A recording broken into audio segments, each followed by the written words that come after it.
Hello, and welcome to my channel. My name is Jonathan Cohn, and today I have another ranking video, this time ranking my favorite Star Trek book series. I have done a couple of Star Trek book ranking videos over the years, and it's been about a year and a half since I did my last one, and I've read a lot more Star Trek in that time.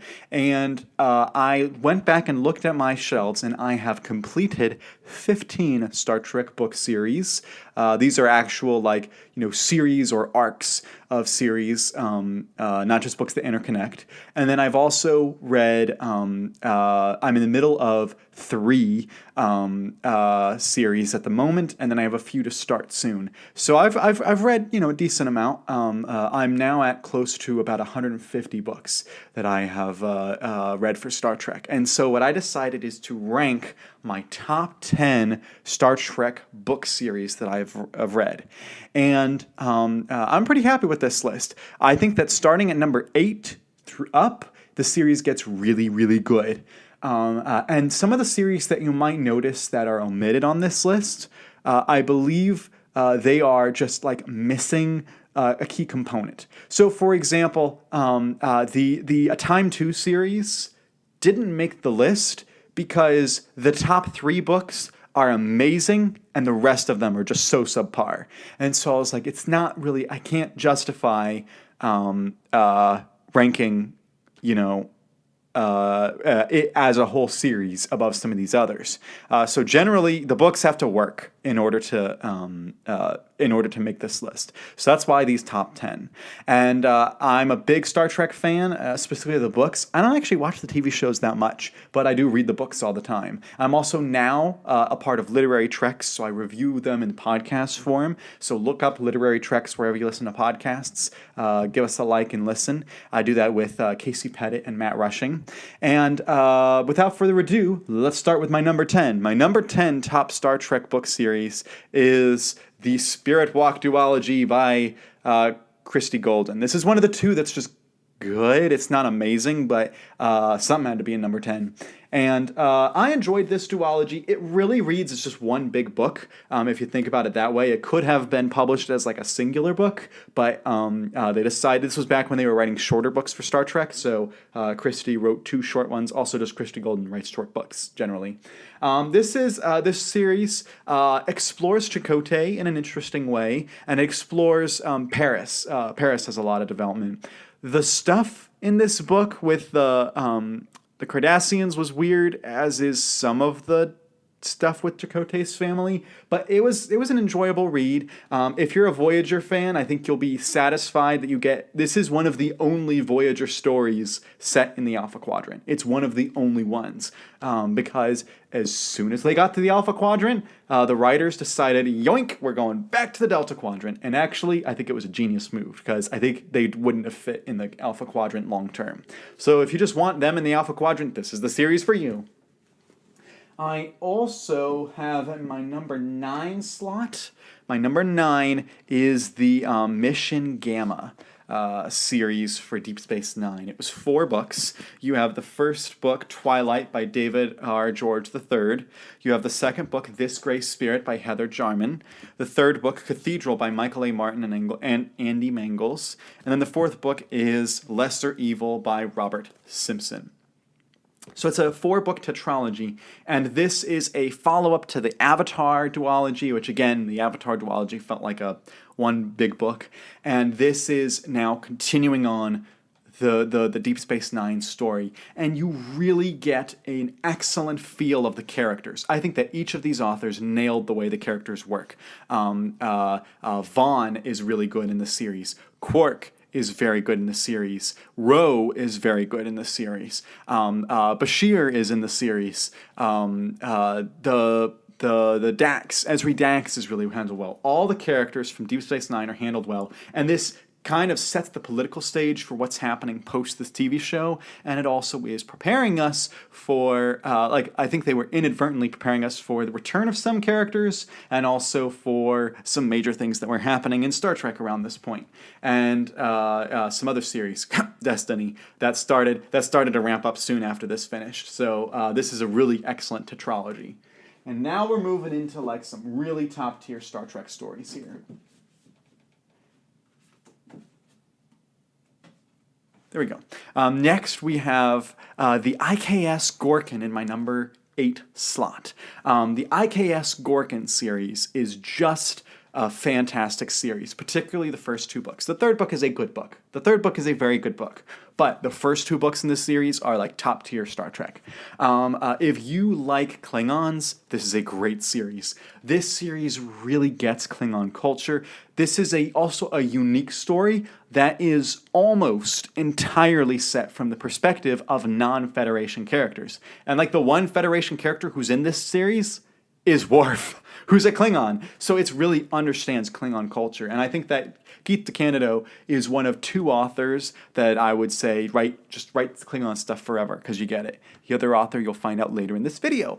But the IKS Gorkin series is just amazing, and it's so good, and I wish we had gotten a lot more books. There's one like spin-off book, A Burning House, and I haven't read that yet, but that's all we got really. He wasn't able to continue on with this series, so I love Keith DeCandido's writing, especially of the Klingons. Next we have that's probably gonna fall. Next, I have in my number 7 slot, I have the Legacy series, a non-post-Nemesis series. I think all the rest of these are post-Nemesis books, which if you don't know, after the movie Star Trek Nemesis, they started doing the post-Nemesis books, which take place after it, and this was when the writers were allowed to do whatever they wanted, blow everything up however they wanted. They didn't have to worry about the TV shows or movies, and that's why it's really big. There's like I think almost 200 post-Nemesis books, but this is a non-post-Nemesis book. This book trilogy is entirely for the original series. It's all about the TOS, and it is written for the 50th anniversary. And I saw some people online saying they didn't like this series. I loved this series. I thought this was fantastic. I thought it was so entertaining. I thought that particularly, I think the first 2 books by Greg Cox and David Mack, I think these are really excellent top tier Star Trek stories. I think Purgatory's Key is just good. It's a good 3rd book, but the first 2 books, I think these are really top tier. And this has a lot of mystery to it. There's a lot of cool sci-fi stuff going on. There's some cool movie tie-ins, some good TV tie-ins. This is where we get the character of Una, her name, for the first time, and she really shines in these books. So I really liked the Legacies trilogy. That's a lot of fun, especially if you're like, I'm a TOS only person. Read this trilogy. All right, what am I at? I have 10, 9, 8, 7, 6. My number 6. This is the Homecoming duology.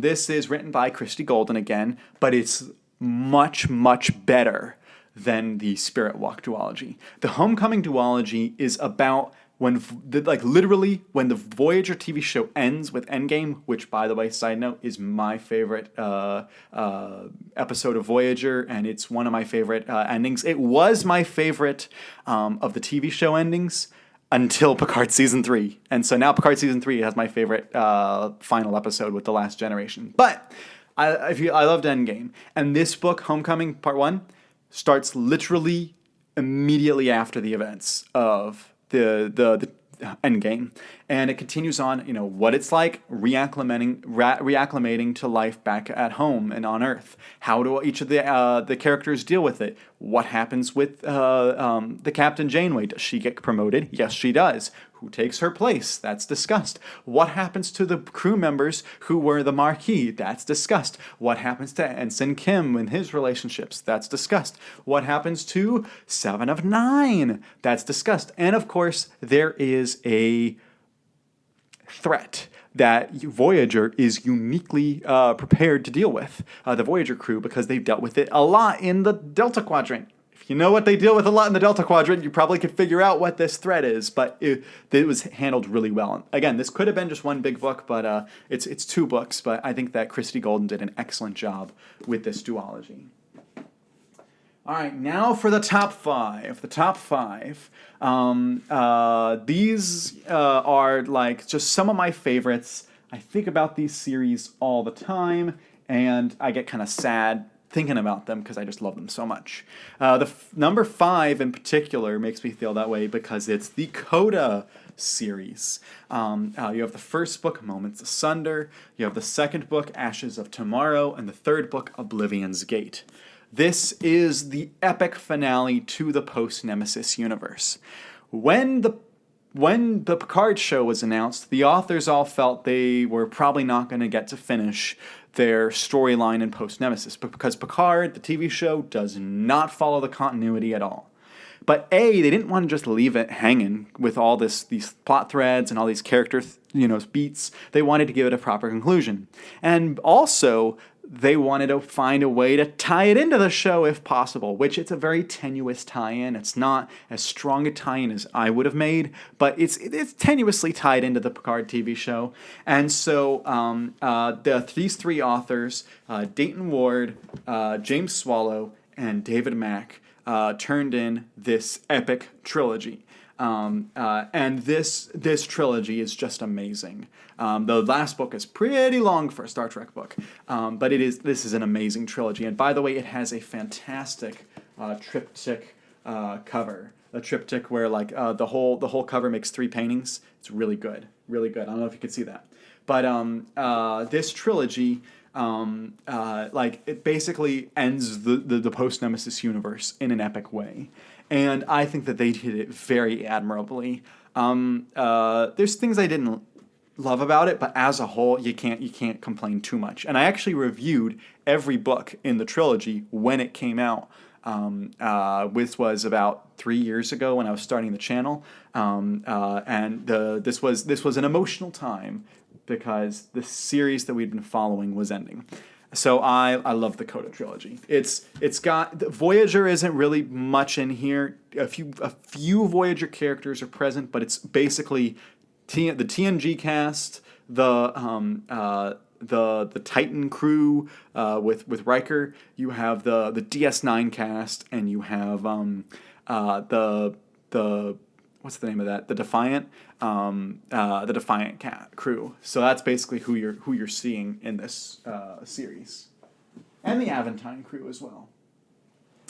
All right, my number 4. This one people might argue and say, Jonathan, that's not a series. I consider it to be a series. This is the only one that's not officially a series, and that is the Full Circle books by Kirsten Beyer. Kirsten basically did 3 series by herself. She did the Full Circle series, and then she did I don't even know what it's called, the Acts of Contrition series, I guess you could call it, and then she did the final series that she did. So she basically did 3 series. It was 10 books in a row. And the first 4, Full Circle, form a plot continuity, a start and an end. And it really brings the whole full circle for a circle. Remember when I mentioned that Voyager goes into the Delta Quadrant? This is them going back into the Delta Quadrant. And it also is them dealing with the events of Star Trek Destiny, that big epic trilogy. And I was gutted by what happens in this book, and I was gutted by what happens in the final book. The final book here is just some of the most emotional and well-written Star Trek that we've ever gotten. And it was Kirsten Beyer getting to really fire on all cylinders. And these books are good books, but they're really kind of set up for the payoff. You have the epic start, and then you have kind of the episodic middle, which is, if you didn't have these books, this wouldn't mean as much. But this means so much because of the journey that you go on with the characters. And it's just an amazing series. And I wish they had branded it as an official the Full Circle series so I could call it that, but I'm calling it a series, darn it, because I consider it to be a series. All right, I'll put that here. Well, I just mentioned this series a second ago, but my number 3 and my top 3 I think are completely unchanged from the last time I ranked my books. But my number 3 is the Destiny trilogy, with the book Gods of Night, with the book Mere Mortals, and the book Lost Souls. What if the Borg and the Federation had an epic end-all be-all confrontation? That idea has happened a lot in Star Trek, but this is essentially what that is. However, you're not reading about the action sequences of the Federation fighting the Borg as much in this series. You're seeing the way that they're trying to deal with the Borg by going around the Borg. And this series has the Voyager cast. It has the TNG cast. It has the DS9 cast. It has the Enterprise, some characters from the Enterprise TV show. That was a shock. I started reading this and I was like, how are they? The way, but after you read this series and you go back and listen to David Mack talk about how they came up with the idea, and it was two totally separate ideas for two things, and they said, what if we bring them together?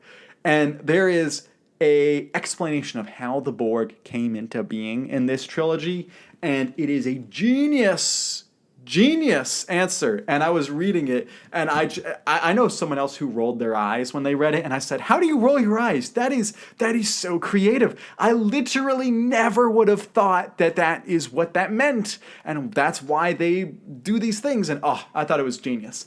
I loved this trilogy. Again, don't be expecting a lot of action of Federation ship versus Borg ship. That's not really in this series too much. There are individual books outside of this that do have a lot of that, but this is more seeing how these different crews react to the devastation that's happening around them and trying to move around the Borg. There's a group here called the Kaliar, which are very important and I think are excellently handled by David Mack. This is an epic trilogy in the most epic sense of the word.